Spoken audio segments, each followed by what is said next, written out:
Hello and welcome to the 14th episode of Criminal Profiling. This week we're going to begin looking into an active case, that being the Idaho student murders of 4 young students, namely Kaylee Gonsalves, age 21, Madison Mogan, age 21, Zana Kernodle, age 20, and her boyfriend Ethan Chapin, age 20. I thought this would be a good case to look into because their primary suspect, and there is only one, has not yet been found guilty. So what we can do is determine whether they're on the right track with this primary suspect.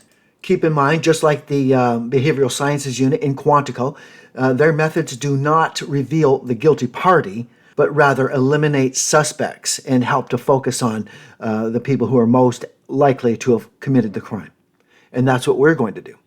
So I've made a few notes that we can quickly go over regarding these murders, and which happened on the very early hours of Sunday, November 13th, probably between 4 and 5 a.m., after one of the girls ordered some food, which was delivered sometime just after 4.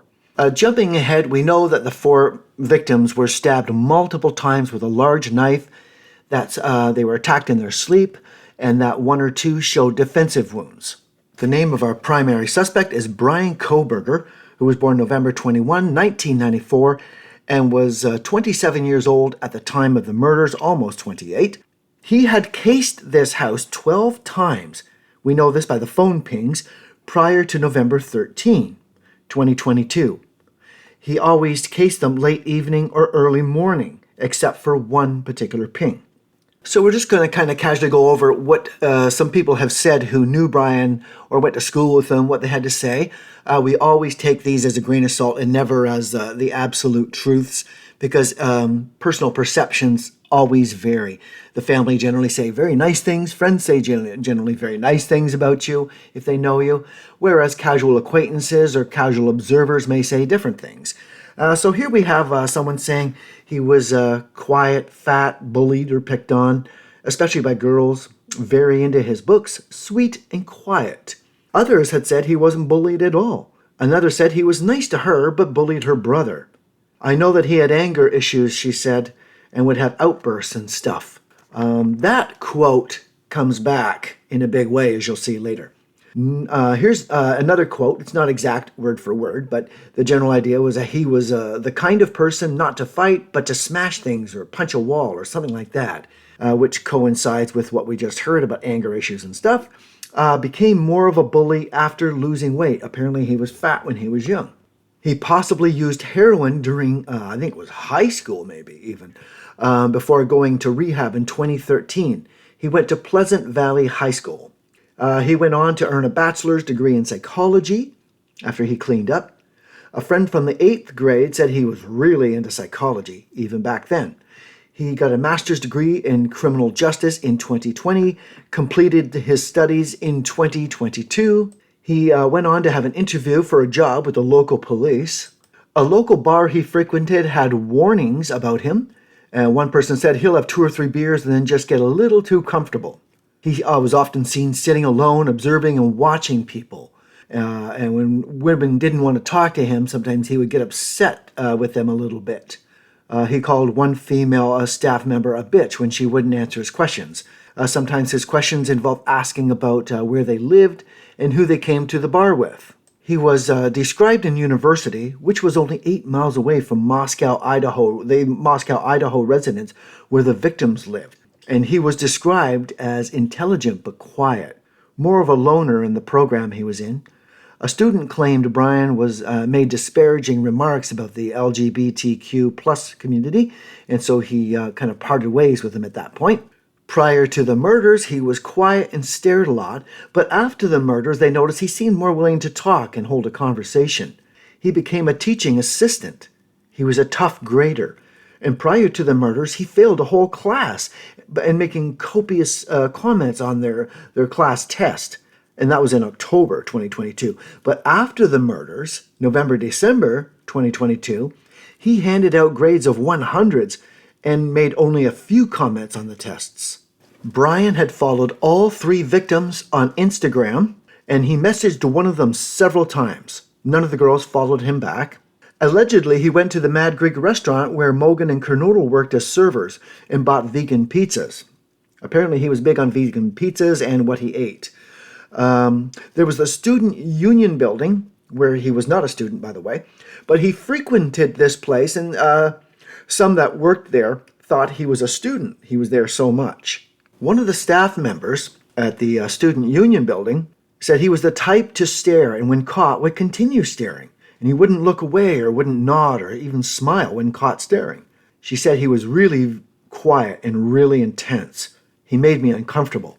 On that note, I'm sure many people are agreeing with this, because if you take a look at some of this guy's pictures, he looks very intense, very angry. He just seems to ooze anger and intentness, like he's about to explode or something. Another noteworthy comment I made note of is someone said that he had to impress himself upon you. He had to let you know that he was smart, if not the smartest in the room. He seemed to ooze narcissism. Getting back to the crime, as most of you know, something was left behind. The sheath of a knife, a very large sheath for a large knife, and a large knife was used in the murders. Some people say that this could have been a calling card, because it's been done before by offenders. Others say it could have been left as a decoy, because it's a military-style knife, and that might be left on purpose so that they'll go looking for a military person. Bryan had no prior criminal record, so he wouldn't have had DNA on file. I think the most he had in the past was a DUI. So it does leave a bit of gray area as to how Bryan Kohberger became the main suspect. So I'm going to read from an article from the ABC News by a lady named Emily Shapiro, who put this article out on January 18th, 2023 at 5:10 p.m. I will skip ahead a little bit in the article to the subtitle Wednesday, December 7th. On December 7th, police announced to the public that they were looking to speak with the driver of a white 2011 to 2013 Hyundai Elantra that was seen in the immediate area of the victim's house early on November 13th. Anyone with information on the car was asked to contact the tip line. Tuesday, December 13th. As the 1-month mark hit, Moscow Police Captain Roger Lanier said police are closely guarding the information that we've discovered at the scene and our investigative information because we want to protect the integrity of this investigation. But, he promised, this investigation is not cold. We get tips every day that are viable. Those tips help us to do everything from clear people to further some of the theories that we're working on, he said in a video statement. Eventually, we're going to narrow in on exactly what happened and who did it. Friday, December 15th. As police in Idaho searched for answers, Kohberger was stopped by Indiana police on December 15th for traffic violations. After Kohberger's semester at Washington State ended in December, he and his father drove across the country together to the family's Pennsylvania home. His attorney, Monroe County Chief Public Defender Jason Labar, told ABC News. They drove the pre-planned road trip in the white Hyundai Elantra that authorities said they were looking for in connection to the murders, according to Labar. Kohberger and his father were stopped twice on December 15th while driving east of Indianapolis, both times with the younger Kohberger in the driver's seat. They were first stopped by the Hancock County Sheriff's Office for speeding, then 9 minutes later by the Indiana State Police for following another vehicle too closely, according to officials. Many people will have seen this video footage where the elder Kohberger looks nervous, and some believe that Bryan looks nervous too, whereas others believe that he's just really thinking on his feet at the time. So it's up to you what you think of that. Continuing with the article. After Kohberger's arrest, the Sheriff's Department and State Police said there was no information at the time on the suspect in the Idaho crimes or specific information on the white Hyundai Elantra. The State Police added, the trooper, having learned the two had been stopped minutes before by a deputy from the Hancock County Sheriff's Department, who knew he was working just down the interstate from him, used his discretion and released the two men with a verbal warning. Tuesday, December 27. Authorities said DNA from the suspect was recovered on a knife sheath left on a victim's bed, according to the documents. On December 27, police recovered trash from Kohberger's parents' house in Pennsylvania, and a lab determined the DNA from the trash was the father of the person who left DNA on the knife sheath, the affidavit said. Friday, December 30th, Kohberger was arrested in Pennsylvania's Pocono Mountains in the early hours of December 30th. The family of Gonsalves told ABC News they don't know Kohberger and are happy, relieved, and thankful there's been an arrest. Skipping ahead in the article to Tuesday, January 3rd, Kohberger, who was arrested for 4 counts of first-degree murder and burglary, agreed to be extradited to Idaho during his January 3rd court appearance in Monroe County, Pennsylvania.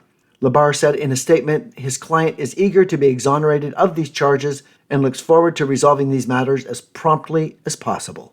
I'll admit this did remind me a little bit about the Joseph James DeAngelo case, the Golden State Killer, whereby they finally caught the man by putting his DNA into the public pool and then extracting relatives and ancestors until they could whittle it down to the man in the area and eventually the actual offender. Returning to our case, it's also noted by investigators that it was not a clean crime scene. There was cross-contamination between rooms. It was haphazard and unprofessional. And what they're suggesting here is that it is the offender's first murders. I don't believe I've mentioned here, but most people probably know, is that the primary suspect, Bryan Kohberger, turned his phone off during the times of the murders and then turned his phone back on later when he was out of the region and back on the highway. I'm not sure what any of you viewers were thinking when this case first broke out, but when I first saw the pictures of the victims, I immediately honed in on Kaylee Gonsalves. And yes, because of her appearance. Of course, that was just an off-the-cuff speculation that you might make, just free-flowing, at the time. Okay, that's enough about the case. I think it's time we delve into the chart of their primary and only suspect, Bryan Kohberger, who was born November 21, 1994. So the first thing you want to consider is the MO of the crime. A large knife was used. It was a fairly frenzied attack, and for good reason. There are 6 people present. You can't take a lot of time. You have to be swift. All you have is a knife. You don't have a gun. So you don't want people getting away either. So the attack is bound to be fast and frenzied. And it was messy. So it may indicate that this person is not a very experienced murderer, and this may in fact be their first murder. With the MO being a frenzied knife attack, we're looking more into Mars than we are Pluto of the 2 planets. The reason being is that Pluto goes very far. So there was no mutilation, beheadings, stuff like that, no body parts taken. It didn't get overly morbid. So even though Pluto may play a prominent role somewhere in the chart for other reasons or for whatever reasons, I'm looking more toward Mars at this point because of that. Keep in mind, you must determine all of this stuff before you do the chart. Very important. So as far as I can tell, we don't have enough to say this was a chaotic, spontaneous thing where we would bring Uranus into it. It just might be that the person is, it's their first murder and they're sloppy. There does seem to be some planning involved. He's contacted them. He's cased their home 12 times in the late evening and also in the early morning, except for that single ping. So there does look to be some planning involved.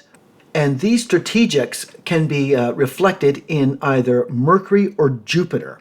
You want to really keep an eye on that. So I'm looking for Mercury and Jupiter to show me some sort of planning thing, not total chaos. He seems to be very interested in psychology, no doubt, from what we've heard from his friends and whatnot. He clearly loved psychology and took it up in school. So there you'll want to keep an eye on things like Pisces for psychology, deeper things like that. Pisces, its ruling planet. Another consideration might be Sagittarius or its ruling planet Jupiter. Unfortunately, with no time of birth, we can't consider the 12th house for Pisces in psychology, nor the 9th house for higher education and philosophy. We should also note that there was no sexual interaction between the offender and any of the victims as far as we know, which tells me this could be more psychological than sexual. And what that means is I'm going to be looking more towards the problems being with psychology, his Jupiter, his Mercury. I want to see something wrong there because the sexual part just isn't strong enough. There's also a chance that this person had a target in mind. 2 people were left unharmed. So watch for signs of focus and intent. What does not escape me in this is that this perpetrator, apparently there's only one, went into this home where there are 6 very young, very active people in that home. One of them is male, 3 of them female. It only takes one of them to wake up, see him, and wake the whole household up, and everybody goes scattering, but they get a good look at him. It's a very risky thing. So perhaps Uranus might come into it, right? He's got a lot of kahunas to do this job. And if it's his first job, if it's his first murder, that's even more ballsy. So where are we at? What do we want to see at this point? What can we really put our money on? Myself, I'm still going with the Mars over Pluto. I believe that Mars should be very outstanding because of the MO, the nature of the crime, and the whole thing. As far as the gutsy part, this could still just be Mars, but it could entail Pluto or Uranus. In this situation, I'm kind of tending toward Pluto because it gives that power to go in and face 6 people. Even if he only knew about 4 of the students, 4 against 1, he's only got a knife. One of them can get away. It takes a lot of stabbing to take someone down. And with his schooling and reading background, he knows that. Well, if in fact it is Bryan Kohberger who is the true guilty party. So here we go. Let's have it. Let's take a look at this chart. What do we have? Looking at Mars first, because that's the one I wanted to look at, we have the Sun square Mars, we have Mercury square Mars, we have Mars square Jupiter, we have Mars in conjunct Uranus, and Mars square Pluto. Wow. Everything in one package. Wow. So looking at this, Mars is all you really need to do the crime that we're talking about, including having the balls to go in there and face 6 people. With his Mars in conjunct Uranus, with his Mars square Pluto, that shouldn't be a problem. Now, considering his Mars and what we know about him, and how many altercations he's had on the job, how he lost his job because he has a hard time getting along with people, fights with a lot of people, this is so consistent with his Mars. But that's not the crime in question, and that doesn't make him a guilty person. It does, however, support what people have said about him having anger issues, like that person who said he's had anger issues, with his workplace instances of anger and getting in arguments and stuff. It is totally fitting with what they have said. It doesn't fit well with this quiet, kind, nice, sweet person.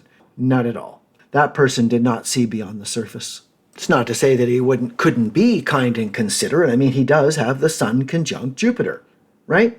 He has Mercury conjunct Jupiter. So that also makes him sort of a planner as well. Not to mention the tactics involved in the planning that we were talking about. Here we have Mercury conjunct Jupiter. We have Mars square Jupiter, which is found in many charts of military men for tactical planning and execution of tactical plans. Now, if we consider what people have said about his narcissism and having to make sure that you understood he was very smart and being the smartest in the room, we can consider such things as the Sun and Mercury conjunct Jupiter, alongside with the Sun and Jupiter conjunct Pluto. Those things in and of themselves can reflect, especially combined, can easily reflect those conditions. The fact that this guy has 5 planets in Scorpio could be very misleading if you're not careful. I was on TikTok and went through maybe 10 or 20 different postings of astrologers who were talking about this very case. Every single one of them were misled by this. In fact, every single one of them was way off track. You don't approach a criminal's chart in the way you're going to interpret it a friend's chart and doing their natal chart, saying, oh, you have the Sun in Scorpio, square this, that makes you like this or like that. You never do that. For example, we could use Venus square Saturn. That can have 1,000 different interpretations.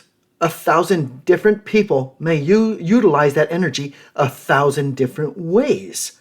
So we don't know how Bryan Kohberger is going to utilize it, and you can never apply it to murder. So when you see stuff like this on TikTok, realize you're dealing with children who are just playing with something they don't fully understand. So in this particular case, I only really have one thing to go on with any kind of certainty, and that is Mars. And the reason is because of the MO, the use of the knife, which is not really Plutonian. It was Mars-like, definitely, without doubt. Secondly, we've got some corroborating evidence of this anger problem, with his work firing him for contentious arguments over and over with staff. So I'll leave it at this, and we'll pick it up again next episode where we can look deeper into this chart and to the world of Bryan Kohberger. Take care.